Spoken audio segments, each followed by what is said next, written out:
As countries around the world face such tough battles with illegal migrants, Australia's Operation Sovereign Borders is used as an example on how to combat these issues. I think it is a further absolute vindication of John Howard. Nobody thought he could do it, and then nobody thought Tony Abbott could do it after Labor unpicked the solution. And everybody, you know, all the wiseacres in, you know, the then Fairfax media and the ABC and the Guardian and so on told us that this would blacken Australia's reputation around the world. I forgot. And now you've got the European Union, the most politically correct body on the planet, actually quoting Howard's words. And actually you hear this all over Europe and all over America. You hear speeches in Polish or Hungarian or whatever, and then you hear Operation Sovereign Borders suddenly come out in English.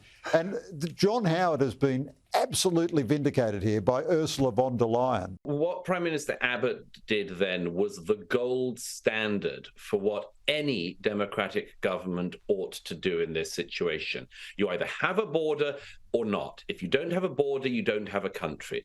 Abbott recognised that, as other Australian prime ministers have done as well, but he deserves a credit for that. And what he crucially realised was, again, the number of people who can come to Australia is infinite if you just allow the first ones.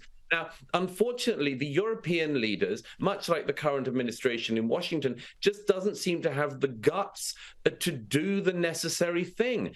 It endlessly talks about, you know, the needs of the people coming, never about the needs of the people in the countries. You know, European taxpayers don't pay their taxes throughout their lives simply to support an endless welfare state for the third world coming in. And it's not like Europe is just a landing craft of some kind. It's not just an aircraft carrier for the people of the world who want to come. It's a civilization, it's a set of nations, it's a set of peoples, and it cannot infinitely just imbibe millions and millions of people from the developing world. And unfortunately, until such a time as politicians in Europe get serious, like the Australian government did, this problem is going to go on and on. And I just add one thing, if I may, which is this. As I say in The Spectator, it is salutary to notice that a politician like Matteo Salvini in Italy, who stopped the boats, refused to allow them to land, which is the correct policy, has been prosecuted twice in Italy for that. He is treated as a criminal when he is the one that was doing the most basic and legal thing necessary.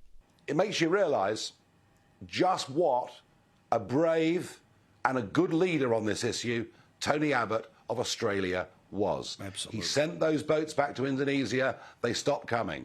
Nobody in Europe's got the guts to do that. And frankly, the more that arrive on Lampedusa and in southern Italy, the more that will cross the English Channel and come to us. So Keir Starmer can enjoy his day at the Elysee Palace with President Macron. What's he going to achieve? How is doing a deal with Monsieur Macron on cross-channel migrants going to benefit us at all?